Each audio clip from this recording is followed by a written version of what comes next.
The only other thing I might do is, if you want me to give you a suggestion, let me know. If you feel like you're drying up and you want a suggestion, Okay. I'll just shout something out. Can you shout out to start with? That would, Shout out start. or like one to start with as well.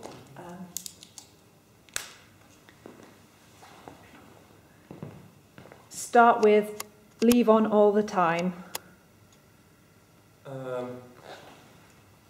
guess things that are left on all the time. At home, people. I guess in my childhood home, there was always the radio on in the background, but never used the TV. The TV were only allowed to watch for certain amounts of time each day, but the radio you could listen to whenever you wanted, and it was always on, and it was always on in the kitchen, so every time you went in there you'd only get like snippets of a programme, because you wouldn't ever sit in there for like a really long time. You just go in and get, like, if you filled a bowl of cereal you'd hear like 20 minutes of the Today programme, or like 20 seconds of it, and then you'd go out, so you'd never get like the full structure of what they were trying to show you in the broadcast programme. But I know in other people's houses the TV was always on, and that became like background noise in their house, and it would fill in any awkward silences, and if that happened everyone would just sit there and watch the television. And other things that are on all the time, things like power sockets. People leave power sockets on even when there's no plug-in, and I've always wondered if that means it's still on or not, because the circuit's not really completed without something in it. So even though the red bit's on, is it still technically on even though it says it's on? And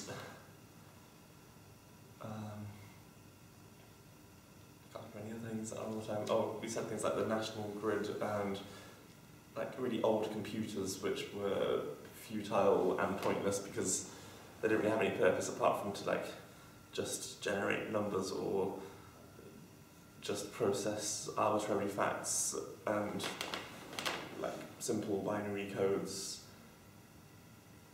But they'd have to be left on all the time, otherwise they wouldn't ever start up again. I think that's strange, because they'd turn on, and then once you turned it off, it would never turn on again. So it's kind of like this one life, this one piece of technology. And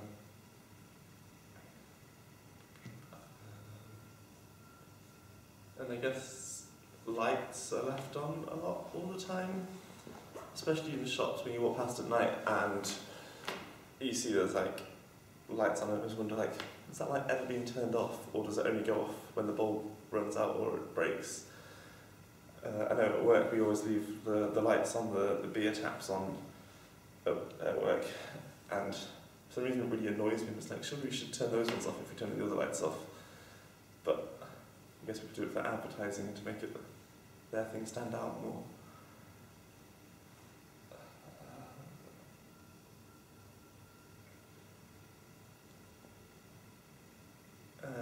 Technology that was always on in my granddad's house, there was always music on, regardless of what time of day it was or what time of night. It was either this strange, like, 50s music that you'd hear in social clubs, or this really over-the-top Bizet style operas, but it would always be on, even when you went. If you stayed overnight, he'd leave the CD player on, he'd never turn it off. I'm not really sure why, because it's one of those things that it wouldn't really matter if you turned it off.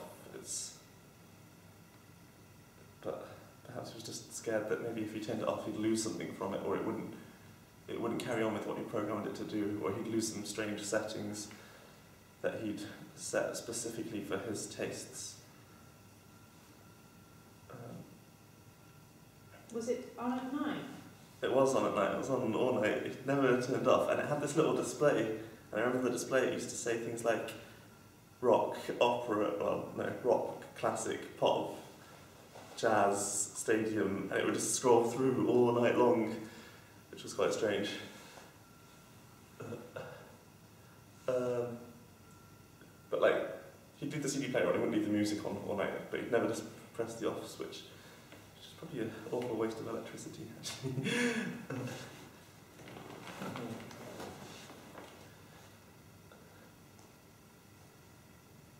Codes. Codes. Codes seem to come in like different lengths. So like, there's one you have to use for your online banking, which has like part of your credit card number and your date of birth on it. So I always thought like, if someone knew how old you were and then found your bank card, it'd be quite an easy thing to put together. So it's not actually that difficult, and everyone has the same format of that code. So perhaps it's not as secret as they want, but then you have the PIN number afterwards, which you're meant to keep very hush-hush, although I know a couple of my friends definitely know mine because I've given them my bank card before to go to the cash point to get the cash out. So perhaps that's not that good a way of doing it. But then there's the word code as well, which I used to have a certain word for mine, and I told my friend the beginning letter and the last letter of it, and it turned out that that was the only word in the dictionary that had that letter, and that letter, it was MMP as that in the whole dictionary. So perhaps even when you think you've got a really good word that's like quite secretive and cryptic, there are little details in that code that can catch you out, other people can find it.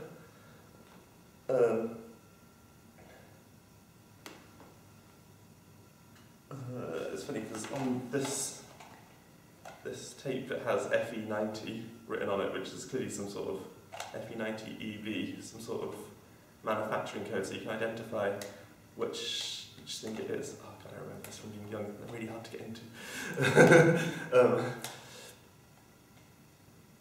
But perhaps when tapes were more fashionable, we knew what FE90B meant, but now we don't because we've moved on to different technologies. And I guess the 90 is for 90 minutes, because that seemed to be the standard length for cassettes to be back then. Just trying to get what other codes there are in the world.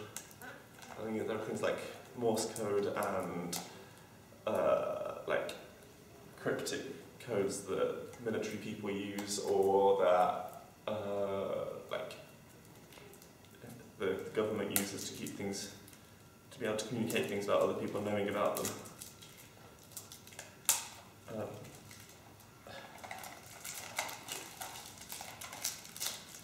I imagine on here there's going to be lots of other different things. Oh yeah, you just get little stickers.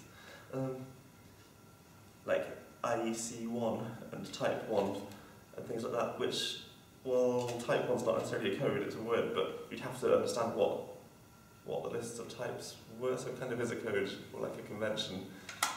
How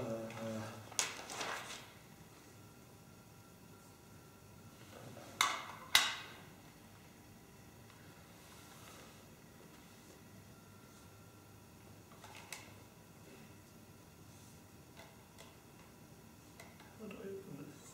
There.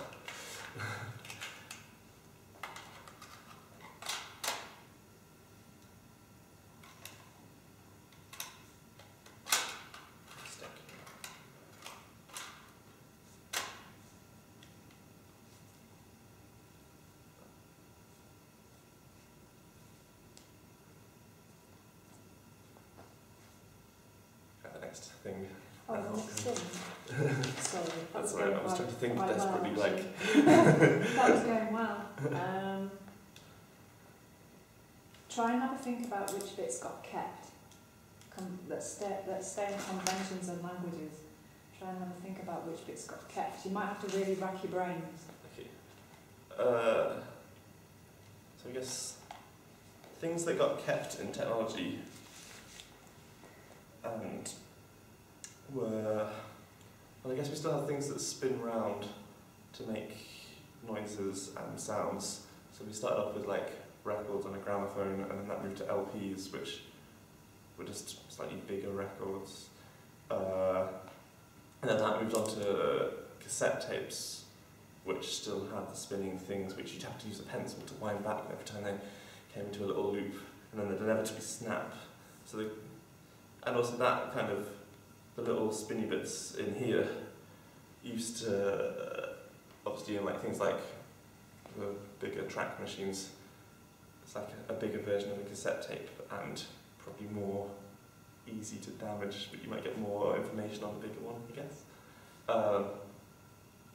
And then from there moved on to CDs, and that's been like a really radical change in like the ways you could store music or sounds, because you'd always had this piece of tape before, and then it was somehow more digital, and it came on this like futuristic shiny disc, which was nothing like anything you'd had music on before, and it wouldn't ever get stuck in the same way that a tape did. It wouldn't like wind out or like snap and go everywhere. I used to quite enjoy like pulling tapes apart. That was really fun, and like playing with the bits of tape that would come out of it. And I guess in terms of things that have stayed the same for like output of sound speakers, we used to have these like big horn-shaped things, and they were really ornate and glamorous and made from like bronzy coloured metals and things like that. And now we have like really tiny little black sticks, so they seem to have changed quite a lot, but actually the shapes inside them are probably still quite similar, because you need to still amplify the sound in a similar way. But I guess because we've got a digital format to start with now rather than this like scratchy little record, it's probably easier to get bigger, better clarity from us in a smaller space than it was before. What else have we got the same? And I guess really the buttons and the controls are still the same. We still have fast forward and rewind and stop and play and record. They seem to be like the fundamental things that you want to do with a sound device. Doesn't ever seem like we've added or took away from that particularly, but I guess things that have changed, you seem to have more like inputs now, so you can add other things to it. Like this one's got a microphone and earplugs on it, so you could add a microphone so you could get a like better sound into it, and earplugs so you wouldn't have to share the sound with other people, so you could take it into different places. Other things that we've kept the same. I mean, it's funny because, well, things have changed. They seem to have gone from really ornate, and then in the 80s gone to like weird black boxes, and now they seem to be getting smaller and smaller and smaller. But it's funny, you don't really ever see like flowery ones or pink ones, or like, they seem to be very like masculine and boyish and boxy and like black. Although I guess that's changing a bit now. You can get different colour like TVs and radios and stuff. But I definitely remember that being like a thing, and in my dad's house we had this like massive stacked up hi-fi, and it was all these like really chunky big black things and these massive speakers either side of it. And I remember my first Walkman I got actually looked a bit like this. It was a Sony one, and I got it in an airport coming home from some Greek island, and it was like the best day ever, because I had a Walkman, and it was green on one side, and it had these really dreadful headphones that would like cut into your ears as you put them on. And I remember making mixtapes from it for the radio, but like, and then sitting there for the top 40 chart on a Sunday afternoon with my sister. And there was this game that you could play with the radio, like on the radio, where you'd have to, they'd tell you 3 songs to listen out for during the show, and then you'd have to be the first person to ring in once you'd heard all 3 of the songs. So we playing the game where I'd have to sit there and record it without getting any of the sound of the presenter talking, while she had the number on speed dial on the phone trying to win the CDs that you could win on the competition. So we'd both be sat there like next to a phone and next to the play and record button, like stop, go, yeah, and trying to like coordinate this strange operation. She always won the CDs, pretty annoying. I never got any of them. Do you know why we weren't able to record onto CDs? I would say that was a bit of a like evolutionary backstep. Yeah. Yeah, that is quite strange, isn't it? You still can't record on a CD player most of the time, can you? No, I guess it's because like this has got a physical bit that you change the shape to, whereas a CD player you have to laser the change onto it, and that's possibly less easy to do. But it does seem like something that we should That's probably the one button that's not there so much, isn't it? In fact, we can no longer really record using, there's no new technology that there is, but the way that I'm going off on a tangent, the way that we share like music now, it's downloadable, so it's not recorded, it's like accessing a data, it's a fixed data transfer rather than a kind of capturing. So it's hard to manipulate unless you've got other technology, specialist technology that's not widely, mind you, we've got GarageBand and we've got mixing technologies. Oh, sorry. I guess that's kind of, in a way it's quite sad because what you had before was like a recording of a live moment from what was there, and now you have like access to a moment that someone wants you to hear rather than what you can actually hear.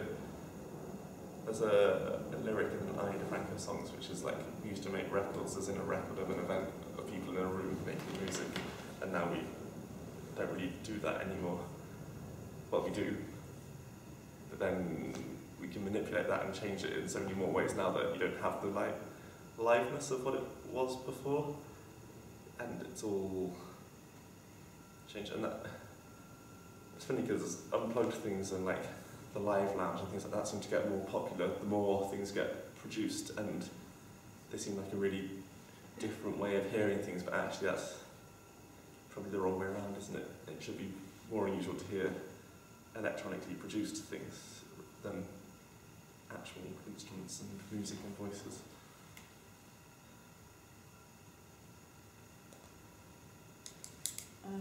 Okay, let's just put it on a pause.